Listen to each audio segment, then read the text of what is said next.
Hey, what's up, guys and girls? Pat here, grateful recovering alcoholic and addict. Today, we're just gonna expand on what we've been talking about, right? How good life is in recovery. The joy of sharing, right? Sharing. That's why I'm sharing my story with you guys here today. That maybe somebody will get it and want to, get it out of the cold. And uh, you know, um, it's amazing, guys. You know what I mean? Like it's given me getting into recovery has given me so much more than just sobriety, right? It's given me my life back. It's given me hopes, dreams, self confidence, inner healing. The more I heal, the more I realize who I am, what I'm worth, and it's given me assertiveness. Like, for one of my major problems is, people pleasing, and that, came with like letting people just run me over, bosses take advantage. I put, I was so heavy into the drugs for so long, right? And I felt so shitty about myself that the only real productive thing I did was work. So I put, all my self worth was based on working. So, I had to work more, work harder, produce more, be better than anybody else on the job, and literally drive myself to burnout to the point where the only way I could do it was to go get more drugs to do more work. And like I said the other day, and then it was more work to get more drugs and more drugs to do more work. And it's just, it's such a horrible, horrible, horrible cycle, right? And today I'm learning balance. And like literally, like it sounds so simple, guys, but when you don't have it your whole life, and that's why I'm trying to say this stuff for the other addicts out there. When you start to experience it, it's really tremendous. And I couldn't have done any of this on myself. That's why I tell you, find your higher power. For me, it's God. Call it whatever you want, whatever makes you comfortable with it, right? Excuse me, I get something in my eye. Um, whatever makes you comfortable with it, because the bottom line is you got to do it, right? And whatever it is, as long as you're truly comfortable with it, that's what it is. And for me, it's God. It's God has literally shown me the physical demonstration of His being in my life, because He has literally changed who I am. I mean, and I'm coming up on well, I've been one minor slip up. I really have 60 days, but I'm coming up on next week off 30 days of continuous sobriety, right? And the one little slip up I had when I get home that night. And but again, it counts. I had to reset my sobriety date. It is what it is. But even though the first 30 days I did a lot of the work, the real growth has come since I've been home. Because sitting in a detox rehab, clinical stabilization, CSS, whatever you want to call it, is easy, right? You're kind of not locked in, but you're basically fenced in. You're not really locked up. You can get up and walk out if you want, but again, you're in there. You're staying there for a reason, and you don't have the outside temptations. You don't have the outside stresses. You don't have access to your phones. You're not keeping up with the Joneses and getting stressed out by whoever's doing what, right? So, um, but again, it was I got a good foundation there. That's why you got to go there, right? They'll get you. I put on a bunch of weight there. I got I managed to detox. That was terrible, right? I'm not gonna lie to you guys. It's not all sunshine and roses here. The first 12 days were absolutely brutal. Absolutely brutal. Literally just laying in bed miserable. Getting up to eat and going right back to bed. I think 8 days in, I got up and started walking the hall a little bit and trying to do a couple push-ups and pull-ups just to get something going, right? But that's kind of just what I do. But it was rough, man. It was really rough. Now, honestly, I was starting to wonder if I was going to get my spark back. Like I was feeling good, and no, I wasn't feeling good. I was feeling like hell. I was dying. I mean, I felt like shit. I wasn't dying, but I felt horrible, right? And I was really getting scared at that point. If that, I didn't know, because it'd been a good 8-10 years since I had any kind of a few months of sobriety, and I didn't know if it was just the age catching up with me. Was I not going to get my spark back? Was I not ever going to start to really feel human again? Like I was really scared, guys. I didn't know, right? And feeling that shitty after detoxing that hard, and I had actually detoxed for like 4 or 5 days at home, and then got high one more time before I went into detox, and so I mean it was really more like 15, 16 days of really, really suffering to get through it before I started to come out of it, right? And then finally they put me on Suboxone, and I started getting better again, right? And immediately my spark started to return to me, and I was so happy. I really thought I damaged myself beyond repair. But again, as I was praying on it, and God was telling me, no, that which is taken from you, I will restore. And my God, I mean, so true, so incredibly true. I'm going back to the gym every day, and I tell you what, I'm shocked at how quickly I'm getting back into shape and feeling good, and getting my strength back, and literally feeling like I'm 30 again. I mean, other than a few aches and pains that come with being 50, honestly, but and even that is so limited. I'm absolutely shocked, right?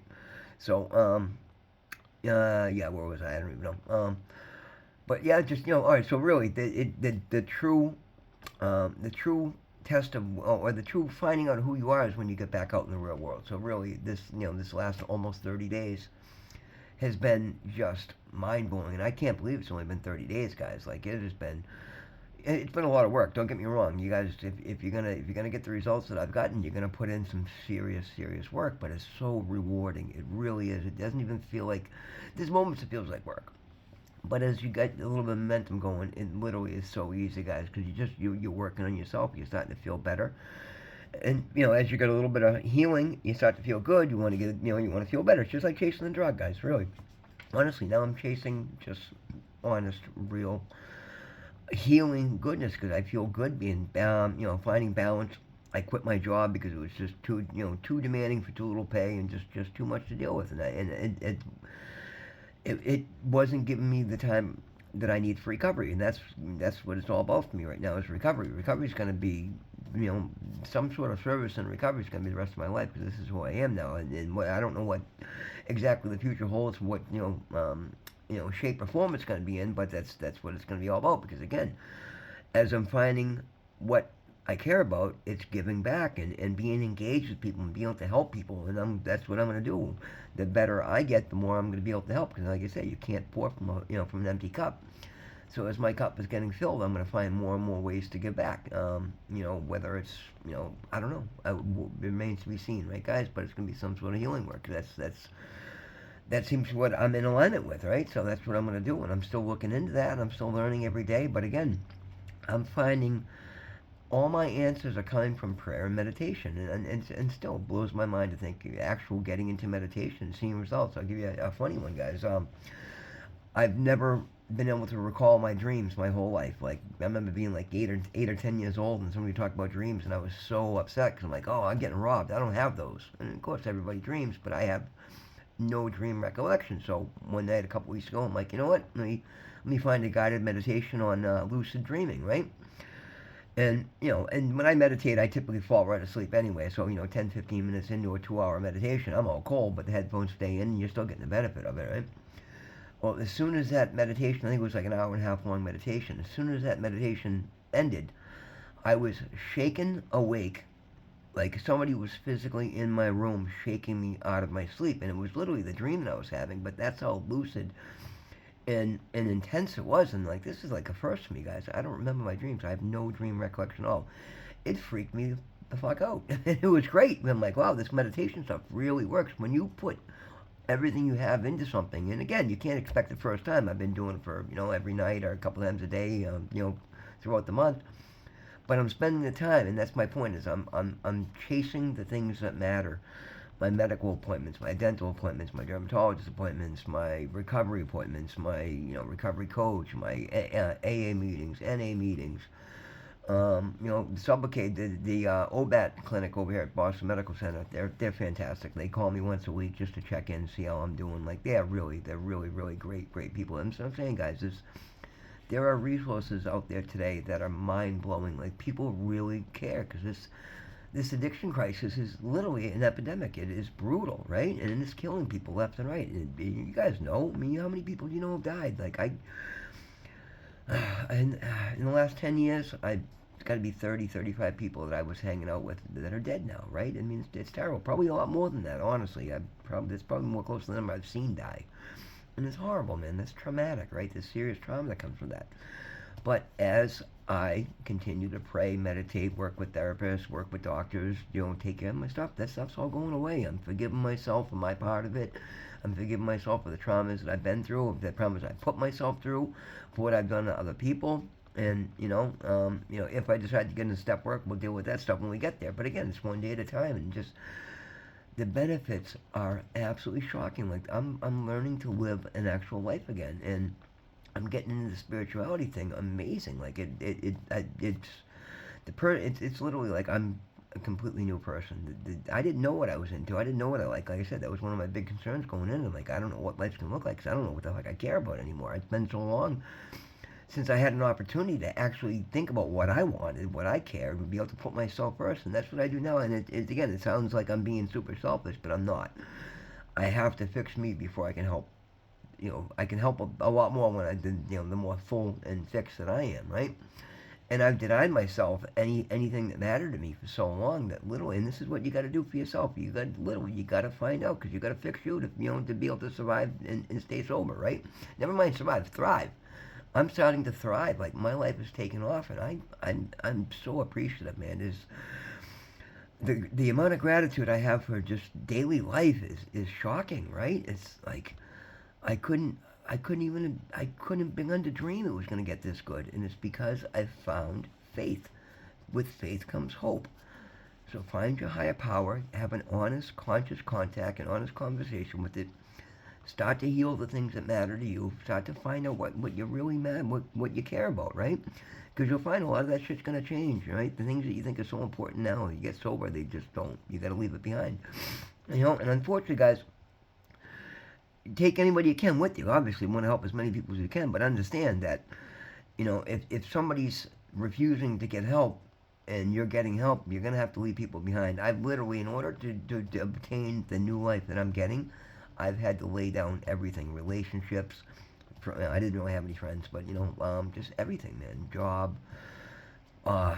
whatever, anything I did. But that's okay because what I'm getting now is so much more worth it. I couldn't have any real relationships because I was broken.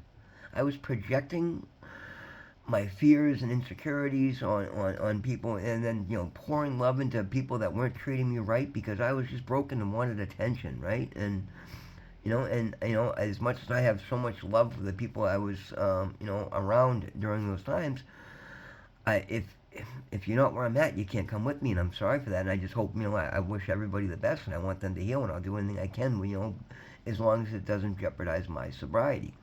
But anything that's going to jeopardize my sobriety, I had to lay down and leave behind, and that's just how it is. And I wish everybody would come with me. I wish all you will find your own path. Don't come with me, but find your own and rise above. Get better than I am. Do more than I can, right? Because you can, but you've got to just do the work, man. I know the work. For me, I didn't have much to throw away, so it wasn't hard to lay it all down. You know what I'm saying? But a lot of people do, and you think, but you don't have to do. Your family, everything else comes back. Like I'm telling you, we got this. My brothers and my sisters. Just having them back in my life on a daily basis, and all of us together, like at the same time, talking, and it's mind blowing, man. It's something that we haven't had in decades, And as a matter of fact, we were just looking at pictures from vacation back in, I think it was 1986, and cracking the fuck up. I had, oh my God, I won't even tell you the style, right?